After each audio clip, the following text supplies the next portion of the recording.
Hi there, we're here at BSWI and here we're with John. John is a longtime patient and he suffers with headaches. And a lot of patients come in with headaches and there's lots of different kinds of headaches. And so I wanted to take a moment and kind of discuss, what that is and what to do about it. And so John, can you help us out with that? Sure. I've been seeing Aaron for about 8 years now. And the reason I came in was mainly for headaches, like Aaron said. My headaches for me started when I was in high school, and we tried a couple different things to try and treat them. I went to a primary care doctor, I went to a neurologist. They talked to me about taking a journal or using a journal. They talked to me about sample drugs that could maybe help me. I also tried acupuncture too, and nothing really seemed to crack, and nothing really seemed to work. My symptoms, the pain starts at the back of my neck, kind of where my skull and my neck meets, and it comes up my neck, over my ear, and kind of rests right near my temple and my eyebrow, and I get really like stabbing, lightning feeling pain that comes up and around. It even goes down into my jaw, my cheek, and I get like watery eyes and a runny nose. The pain's really bad. I have to go lay down. I'm incapacitated, it's a really bad experience. Lasts for about 30 minutes to 3 hours sometimes. I was really desperate at the time to try and figure out a solution to my headaches, and so I started coming to Aaron. There's about 14 different types of headaches, and we usually talk about 7 in the present day. And the way it was able to kind of tell what was going on with John was that he had him on one side. In this case, he had him on his right, and he had a ton of tension here, and you can palpate that. You can feel the difference between the right and left. And so those are these 4 muscles, that are really tight. They're called collectively your suboccipital triangle, and this nerve, it's a pretty easy one to remember, runs between or in between that muscle group and in between the middle of that triangle is what it actually is, and that's your suboccipital nerve. And so it's your rectus capitis posterior major, which is the big one here that goes all the way up to what's called the nuchal line up here. And then your rectus capitis posterior minor, which is this smaller one here, which just sits here. And then you have your obliquuses, and your obliquuses are the ones that are contralateral rotators, who rotate, the one on his left will rotate his head to the right. Now, and the obliquuses run in about a 45-degree direction. And collectively, they connect to C1 or atlas and C2 that axis. So they move those around, which is where 70% of the rotation comes from just these 4 muscles contracting of your neck. But when those get tight, or when we're, they're tethered because we're looking at our phones too long, or we sleep weird for long periods of time, it puts pressure on this nerve, and you get this nerve type tension going on one side or the other. So that's always a good sign that it can be fixed when it's unilateral. And it's not definitive, but it's something we look for. So basically the process is just releasing the muscle. And releasing the muscle, some people call it massage, some myofascial release, whatever you want to do, just making the muscle that's taut, turn off. And in the office, I do it 2 ways. I do it when they're on their back, and I do it when they're seated. A lot of times people will come in with their partners, and I call them honey rubs. The honey is the partner, and the rub is the patient. And so honey rubs is just grabbing the back and neck and doing this, massaging.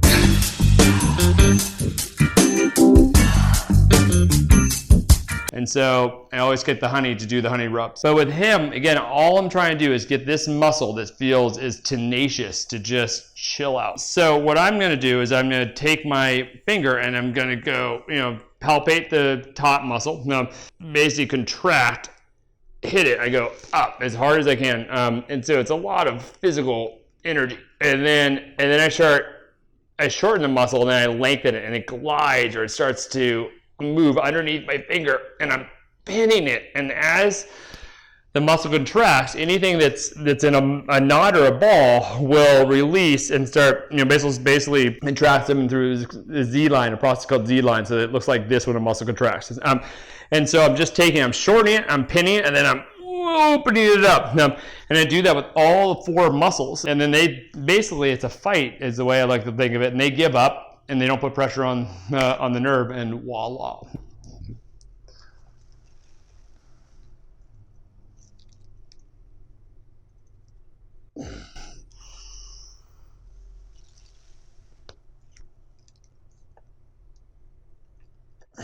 How's that feel, John? Is that sore? Or, what? So I feel more tension on the right side, and as I feel you're pressing against the muscle, you're kind of pinching it between or kind of, like you said, pinning it against my bone. Then as you're taking it through the motion, I'm feeling it kind of lengthen. And not gonna lie, a little bit of pain in terms of like, pushing on that point, because not a headache pain, but pain from the pressure. But it feels really good after you release.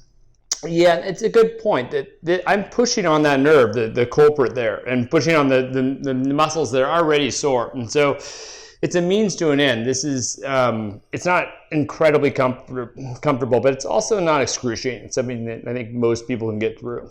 So again, we're working the suboccipital muscles, kind of like when John was seated. But it's also a good time to check the other two areas that are associated with this. That we used to think that we would have one type of headache or the other. Now the research is kind of saying they can very well be multidimensional, or they can have two causes causing the similar type headache. And so what we want to look at is the muscles of mastication, and those are the chewing muscles. So with this one, what I want you to do, John, is open as wide as you can. Good. And then his temporalis is here, and the way you can really find that is if, let's show how to find it. So once you press your teeth together is pretty good. Good. And that muscle that kind of comes up and pops. Good. It's right there. Cool. And then now start with the jaw open.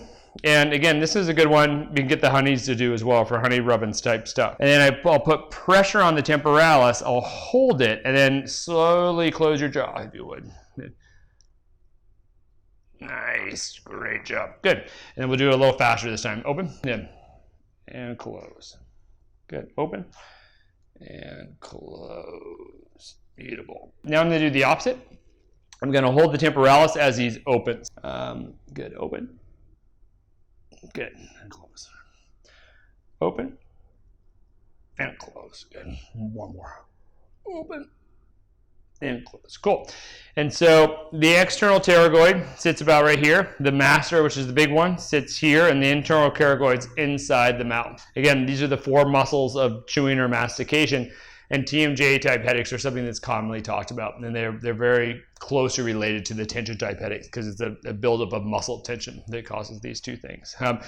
So this one can be a little painful, let's put it that way. Depends on how hard we push, but we'll always just push relative to what the patient can handle. So what I'm gonna have you do is close, and as I push, I want you to open all the way for me, John. So this is his master. Good, and there's a little click there. Good, open, open, open, open, open, open, open.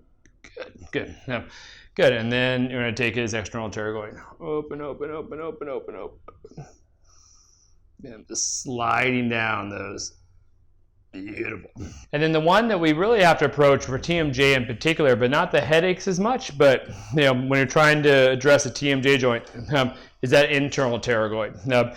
And so the three of the four muscles are the muscles that close the jaw because we need a lot more pressure there. And there's one, the internal pterygoid, that opens the jaw. And so with TMJ type stuff, we're really more interested in what's opening the jaw than what's closing it. And so I'm going to find a rubber glove real quick in one of these drawers. 9, 8, 7, 6, 5. How you doing, John? 4, 3, 2, 1. Good job. Good. It hurts. Yeah, it's not, but it's one of those things that it hurts, but it doesn't really last by the time you usually leave. Yeah, so feel fine now. Yeah, we've done this in the past. Was that your experience? Yeah, so it's really painful doing it, but I feel fine now. But the experience of getting the muscles work there is very intense. So right now we're going to do some more muscle work. That I'm going to work on John's shoulder to bring that back, because the shoulder has a lot to do with how the tension sits in the neck, and it's a big motor unit. So it's really important the shoulder is sitting evenly.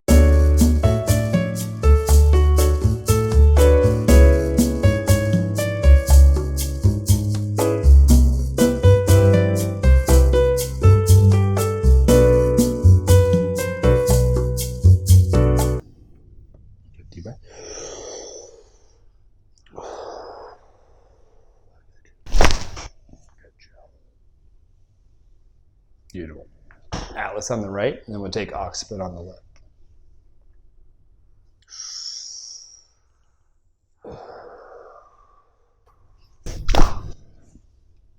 Lovely. How was that, John? Oh, great. Yeah, that was good for us. You're hard to adjust. Those are two beautiful ones. Nice. Now let's do your shoulders. grab the back neck just on this side.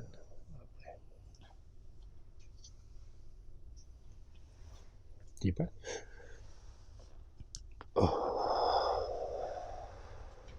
Great job. Beautiful. Let's do the other side.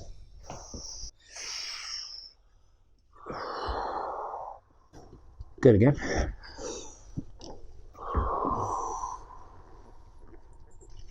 Nice, beautiful, lovely. Let's do your talus, your feet. They're big enough that I can hold on to. The little splitty feet that we have a hard time with.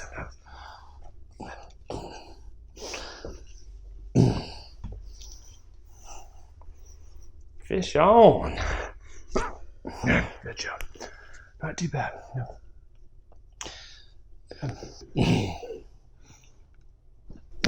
Good, beautiful. That's a good fibular head.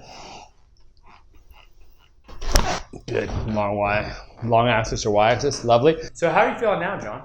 Yeah, so I'd say now the biggest thing I notice is the right kind of where the base of my skull and my neck kind of meet. There seems to be a little extra, it's a little looser basically. Mm-hmm. I'm feeling less tension there, and I feel like I have a little more range of motion even if I tilt my head left and right. I get a little more than I had before. Yeah. So yeah, I'm feeling better. So what we wanted to talk about briefly is kind of some of the self-care, how you can kind of keep this going at home. And John has a lacrosse ball that he's going to kind of show us some stuff that he's worked on. So when I'm at home, I use this lacrosse ball to like self-manage my headaches. Anytime that I feel like maybe a headache is kind of coming on lightly, or I feel tension in the back of my head, I'll put the lacrosse ball right to the back of my head, and I'll be laying down doing this. Also, I'll be laying down on my back, and I'll put the ball right here, and I'll feel for like the muscle tension, and then I'll feel kind of what like Aaron was doing is I would lengthen the muscle as I'm kind of pushing down on it, and then I would let it go. And I'll do this maybe when I'm watching TV or just like laying on my back. It's really helpful to use a lacrosse ball right where that muscle tension is, and it helps me self-manage, so I like it. What I'll do with patients at times is we'll make them something called a peanut in physical therapy. It's basically just taping two of these together. Put these, it's kind of the same thing he was doing, but you could be lying down and put these in those suboccipital muscles like we were talking about earlier. And he would be an extension, and basically the balls would just be on the ground or on the floor, and putting kind of self-massage into those suboccipitals. And then you can run this peanut all the way up and down the spine as well. But it's very safe to do right up on the suboccipitals and just lay back and kind of roll your head back and forth if you like. Any last thing to add to that, John?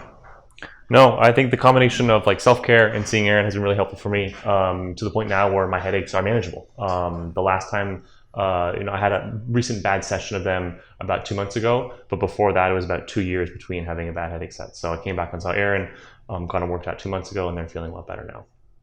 Thanks, dude.